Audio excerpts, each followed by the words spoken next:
Hello and welcome. This panel discussion is part of a series of discussions made possible by a partnership between the Bowen Institute on Political Participation at Ball State University and the Mike Down Center for Indiana Politics here on the IPFW campus. The topic this time is running government more efficiently, or if that's possible. Our panelists are former Fort Wayne Mayor Paul Helmke, and from the Community Research Institute here at IPFW, John Stafford. Thank you both for showing up for this. The first question is, I like to think a simple one, but I think maybe not. Companies have a pretty simple primary goal, and that is to make more money, or make as much money as possible. What's the primary goal of government? Paul? I've always looked at the goal of government as doing for the people collectively what they can't do efficiently or effectively individually. You can do a lot of things on your own. You can build your house, but if you don't have a street that leads you to someplace else, if you don't have you might build your house that is fireproof, but if your neighbor's isn't fireproof, you need a fire department. You might have your gun and think you're pretty good at using it, but if you don't have a police department, we end up like the Wild West. So government provides services that we ask for, that help us have a better quality of life collectively than we could do individually. John? I would add to that, I think there are two key functions. One, government does provide services, and probably at the local government level, that's the preponderance of what they do. But they also provide a forum for setting public policy. And that's something that we all want and want to participate in. And when you talk about efficiencies, I think we're really talking about the provision of services. The establishment of public policy is not going to be efficient. It probably shouldn't be efficient. It's a very deliberative process, and we all have different opinions. And it's a means to sort those out in some organized fashion. And I might add one other thing, too. It's part of what John was getting at, too, and that is it's to look toward the future. It's setting those public policies not only for the next year or even the next 5 years, it's hopefully looking 50 years, 100 years ahead. I remember one time I was with a group that was trying to define what they felt government should stand for, and it said, government's going to stand for the interests of today's taxpayers. And I said, well, really, how about the people that aren't paying taxes today, and how about the people that aren't born yet that are going to benefit from these things? And if we look too narrowly, we don't do government properly. And actually, that's one of the arguments I would make on why government does some things better than businesses. Business, again, the focus is profits, and oftentimes the focus is this quarter's statement or this 5-year plan, not necessarily looking long range, although that would be good for business, but government needs to look long range because it's representing generations yet unborn. And actually, I'm going to bring up a topic that certainly is a long range one, and that is sewers. Mm-hmm. You know sewers, or you both know sewers very well. We all three know sewers probably better than anyone really needs to know. We get down and dirty, don't we? Yeah. But we're talking about in downtown Fort Wayne, some sewers built 1865, 1860. So when you're talking long range, you mean really long range, don't you? Right. And the other example, sewers is a good one. A visible one I always point out to people is the Allen County Courthouse. When they built the Allen County Courthouse, late 1890s, they built it so there were 4 courtrooms, beautiful courtrooms, on the 3rd floor of the building. At the time, the county had 1 judge. And I'm sure someone could have said, why are you building such a huge building, 4 courtrooms with only 1 judge, all this fancy artwork and marble and stuff, that's not efficient. But we now have 9 or 10 judges in the county, so you need all that space plus. But you've got a beautiful building that's lasted the years, that stands for something that really is a hallmark of what our community means. That was long-range thinking in the 1890s, and that's what government hopefully should be doing all the time. Now, perhaps if we had blocks in the 1890s, we wouldn't have the courthouse today. And even the courthouse is a little bit of an example of the inefficiencies in government, which was at the time the city and the county, even back then, were talking about joining together. They couldn't quite do it, so the county built the county courthouse, and they did put all the county office holders in that building, and the city built what is now known as the old City Hall, the History Center, at the same time, because they couldn't agree on a joint type project. Yeah, including a courtroom in Old City Hall. That's right. Yeah. Now, you both broke basic government down to providing services when the market fails, and that was sort of a basic level. We can't build roads efficiently individually. That's part of the reason roads are built. But one of the issues that comes up is this concept of free rider. In the boring classes I teach, people say free rider. That sounds like a good thing, and then I describe it and they're not so excited about it. Who are the free riders, and why do they matter in this scenario? Of course, it's good to be, if you're the free rider, then you like it generally. But the free rider is the one who's benefiting from governmental services but not helping to pay for them. The example that I often used when I was mayor, when we were pushing annexations, was that if folks outside the city boundary line were using city services, the roads, the streets, the sewers, benefiting from our parks, benefiting from everything else we do in economic development, whatever, but not helping to pay for it all, they were the free rider. And that was something that they would like, and they would fight to have to pay their share. But if we were going to be able to provide services long range for our existing citizens or future citizens, we needed to make sure that that anyone who was benefiting from the services was helping to pay for them. Sure, and at this point in time, John has been the free rider on this question because he hasn't had to answer it, but now we'll bring him in like we do with taxes. John? You know, perhaps for certain things, each of us is a free rider, because what I want mostly out of government might not be what you want out of it or what Paul wants out of it. And that's what makes it so difficult to govern, is that we are not a monolithic service client. We have different issues that we want to be served, and of course, when it comes time to allocating those resources, I want those scarce resources allocated for my need, and you for yours, and you for yours, and it makes it tough to sort all that out. But part of what government is all about is to make sure that there is some basic set of needs that are going to be met for everybody. And I think that's our responsibility as citizens. Now, we'll have a lot of debate over where you set that level of basic, but we are all in this together, and government is there to help that basic level of service. It really is a question that continues to add to a lot of tension in a lot of the policies we talk about. It, on one hand, people stress the values of freedom and the values of liberty, and that leads them oftentimes to oppose taxes, to oppose regulation, to oppose government. But the other time, we do live in a community. We do have responsibilities as well as rights, and in trying to get that tension, people to work through that tension, that you can have liberty, but you need laws. You can have the individual, but you've got some community interest too. And some people don't like to focus on those contradictions in our political theory and the necessities of having a little bit of all of them and trying to make them fit together. Gets back to that basic concept of the social contract. We're going to give up some freedoms in order to have others protected. And, That's right. And sometimes we don't like the ones we're giving up. Or we don't like to give up the ones we're giving up, I should say. So how does this end up affecting the provision of services? If we're not trying to maximize profit, how does this affect the services we're delivering, whether it's removal of snow, picking up garbage, putting sewer pipes in? How does it affect it? You spent 12 years figuring out how it affects it, Paul, so how does it do that? It just means it's always a challenge, and that you continually need to look for ways to do it better and to remind people, in effect, of their obligations under the social contract, but also at the same time to push city workers, whatever, to do things effectively, to look to reduce costs. It's hard. A lot of it gets into a mindset. And one of the things I always say, some people think, well, if it's government, it's going to be wasteful. If it's private sector, it's going to be efficient and productive. And I think if anything we've learned in the last couple of years, the private sector isn't always efficient and do things the best way. Bottom line, I always felt, was as long as you've got humans involved in making these decisions and doing these services, there's going to be fraud, there's going to be waste, there's going to be abuse, but you're continually trying to find ways to lessen those.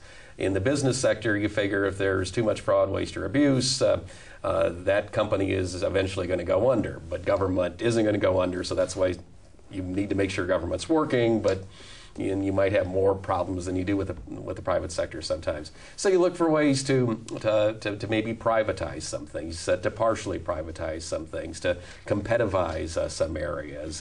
If nothing else, to spur governmental workers to realize that they can do better. One of the ways you do that too is the fact that government generally is a lot more transparent than in the private sector.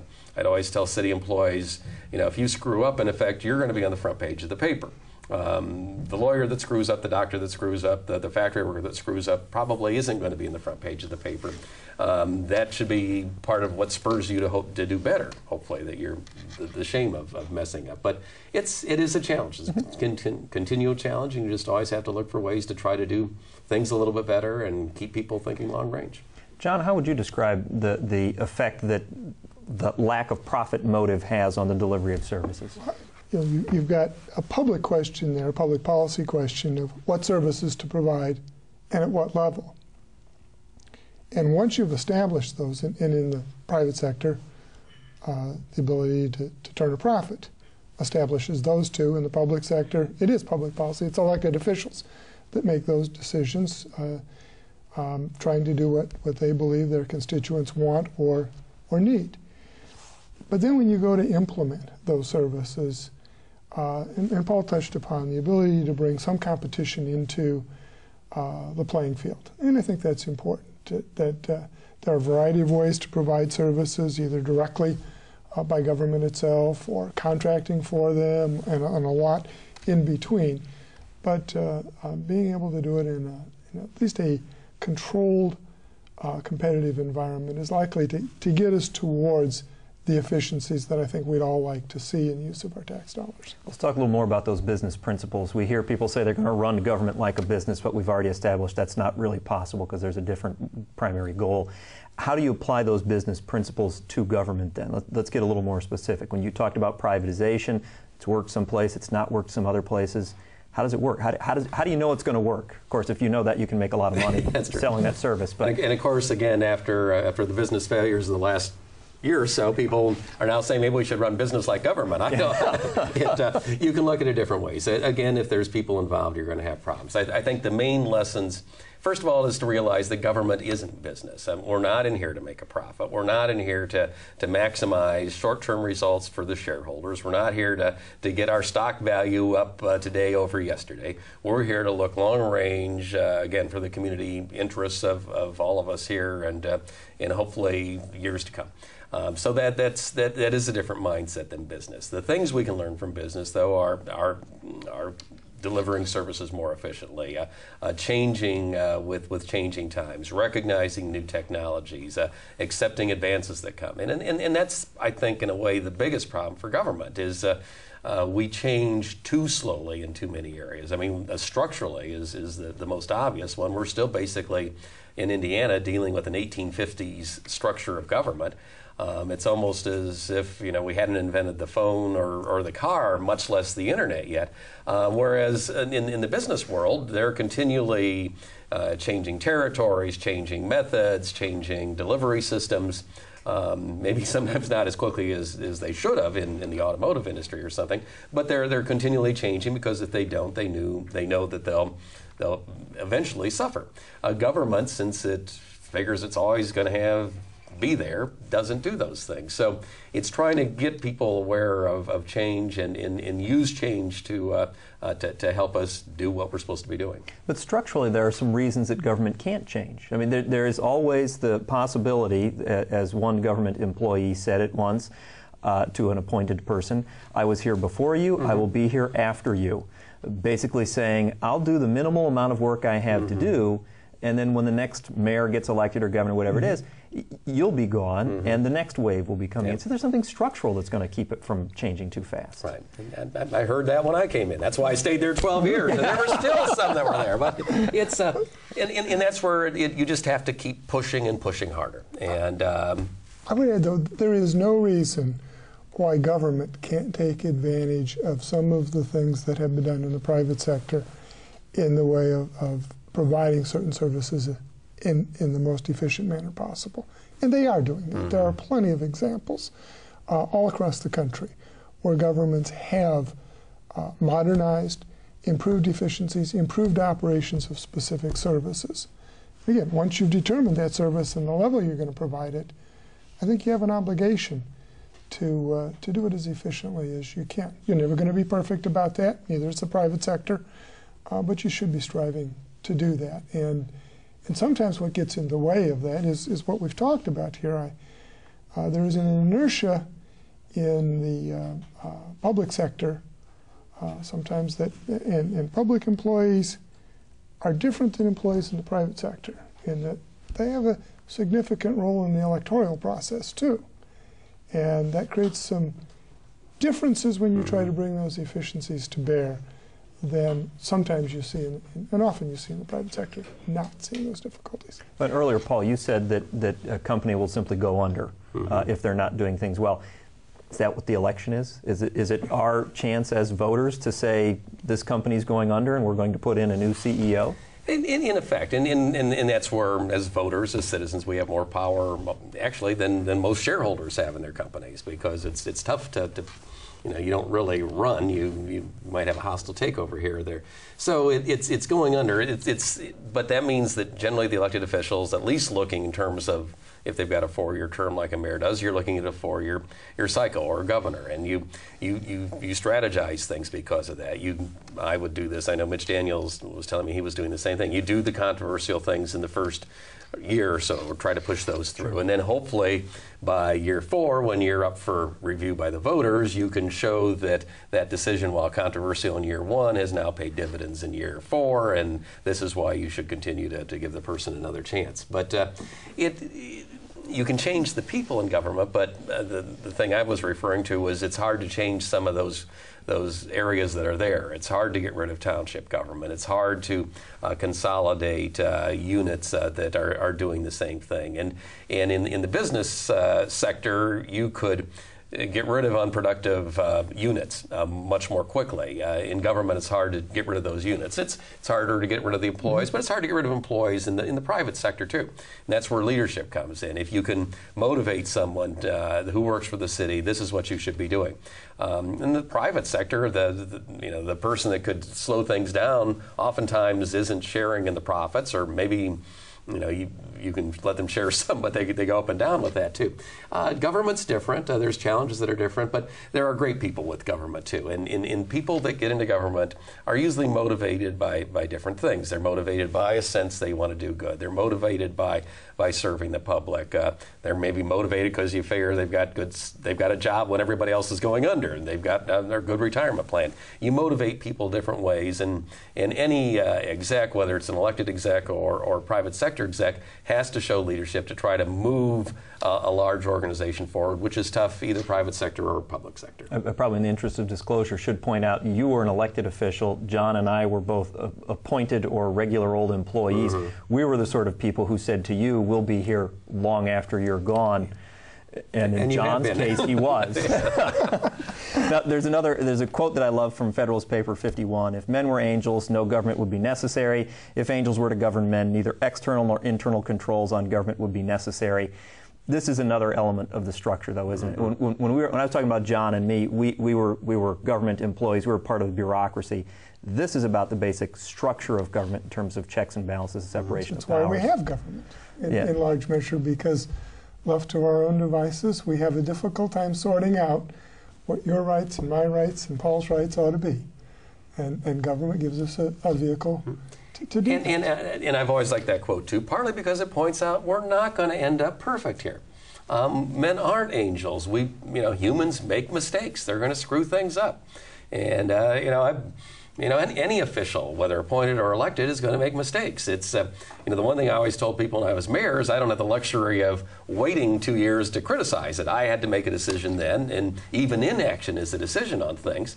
So you do your best, and you hope it's the right thing, and that you gradually move things forward. And again, if we were angels, then we wouldn't have these issues, these problems, these discussions. You need the checks and balances. You need to figure out how you handle the corrupt official or the inefficient, incompetent official, and you find ways to keep the system going around that.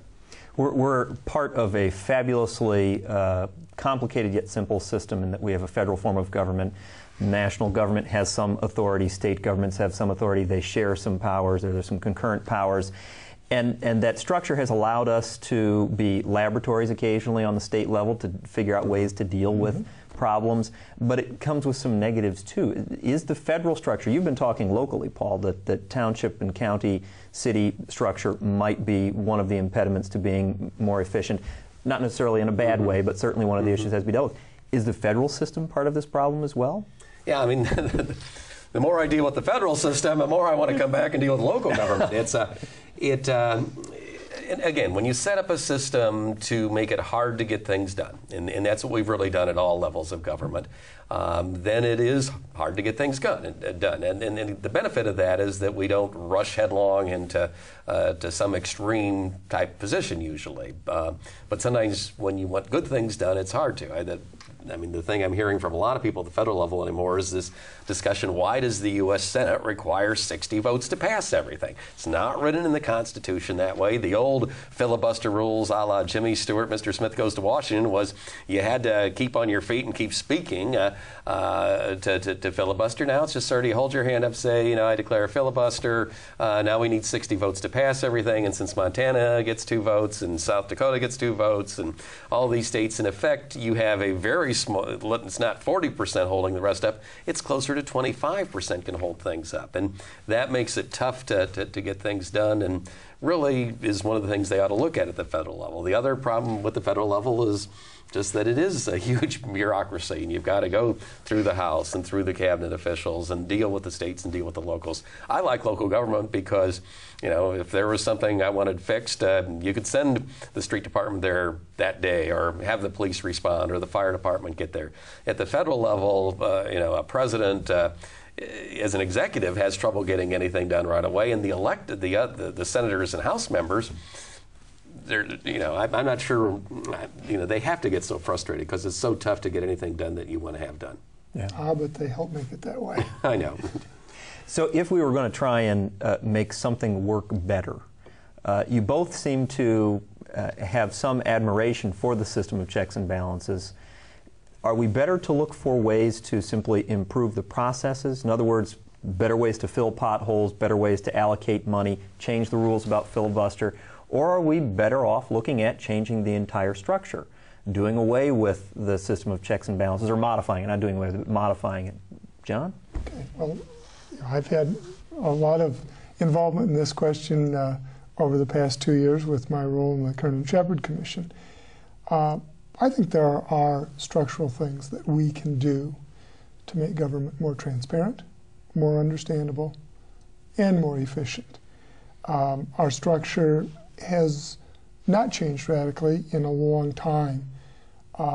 There was nothing perfect about it when we set it up at the local and state level, and there's no reason why change cannot occur from time to time to improve it. And I think that the commission that I served on pointed out 27 different ways that we thought we could make it better, and yet at the same time preserve the meaningful opportunity for citizens to have an ownership in their government. Being able to vote in Allen County for 180 different elected officials doesn't necessarily give me ownership in my government. It's being able to know who they are, what they're responsible for, what public policy decisions, and then being able to have avenues, one, voting, but other forms of participation in that local government that are of a meaningful nature. And I think there are opportunities. It's, in effect, we are already trying a lot of different things at the same time. And I think what we need to be willing to do is to say this sort of model really works better than that model. The model in Indiana for city government really, I think, works fairly well. I mean, you've got a fairly strong executive in the mayor. You've got a good check and balance with the city council.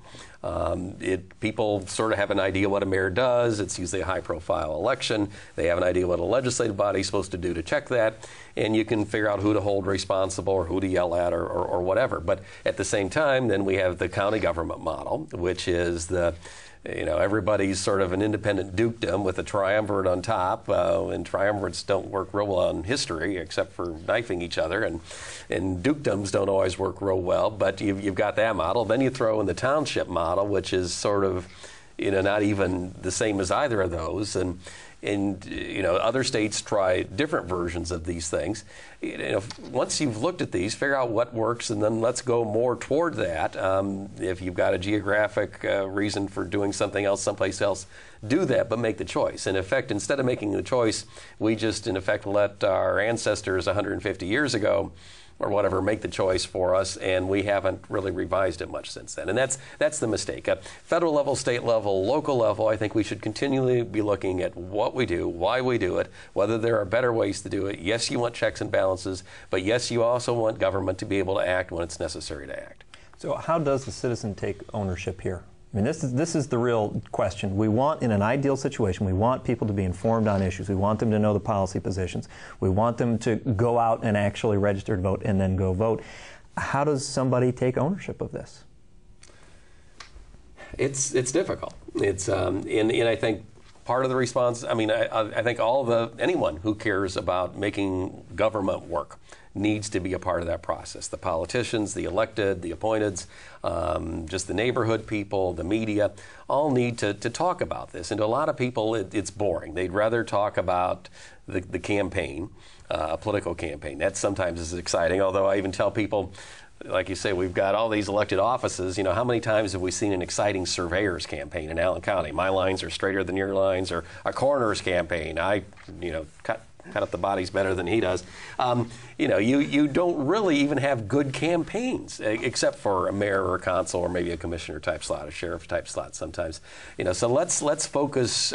Let's have less elected offices so you can focus real issues on those offices. Maybe we have real campaigns because there are public policy issues that people care to weigh in on, and maybe some of what we have in this very complex system of local government in Indiana, they choose not to weigh in because, frankly, they don't relate to it. It doesn't affect them on a regular basis, or there's so much of it, their head begins to swim. Mm-hmm. And that doesn't foster involvement. But do you think if we reduce the number of offices, are we really going to get people better informed about campaigns? Are we going to get them better informed about candidates, better informed and more willing to participate? My sense was that at least mayoral elections in Fort Wayne, people pretty much knew who the candidates were and what the major issues were, and made decisions based on it. And I think it's one of the reasons why Fort Wayne's always had competitive mayoral elections. The parties have always been competitive. Most of the city council seats have always been competitive because people are really focusing on the individuals and the issues that they're talking about. That, to me, is the model that we want to replicate and try to have for other offices. Make those decisions whether those offices should be there and what they're in charge of. I think that's worked real well. I rarely had a time when folks didn't raise the issues with me or felt comfortable doing it. So. And sometimes when you're out for dinner, out grocery shopping, didn't matter where you were. Constantly. And that's what's good about local government. It's and this is one of the interesting things too, I think, with at least the national political parties, where I always said I like government at the local level. I like government at the local level not because the folks at the local level are necessarily smarter or are going to make the right decisions, but because they're accessible and you can see them. And you can also make, talking to me or yelling at me in the grocery or whatever, but you can also see the connection between the taxes you pay and the services you get. At the national level, we don't make that connection. At the state level, it's tough to make that connection. At the local level, if I said we're going to have a tax hike, we're going to use this and we're going to fix more roads next year and hire more police, then I'd say, it'll take me a year at least to get some of this done, but come back in a year or 2 years, and if you don't think I did it, throw me out or let me know. Hold me accountable. Hold me accountable. At the national level, state level, people don't connect their tax bill, their tax dollar to any of the services they're getting.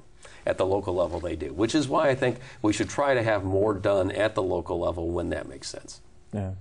Well, I want to thank both of you for coming in. I should mention that the three of us could probably have a 4 or 5 hour conversation on this, but we are trying to keep it in a time frame that people would actually sit through in like the 4-hour conversation, which the three of us would sit through, and that'd be about it. I want to thank our guest, John Stafford from the Community Research Institute here at IPFW, former Fort Wayne Mayor Paul Helmke for coming in and talking with us as well. Thank you very much for joining us. Thank you to CATV for recording this and broadcasting it. Please make sure you check it out also on MDON, as well as the other videos that you can see there. Thank you very much, and have a good afternoon.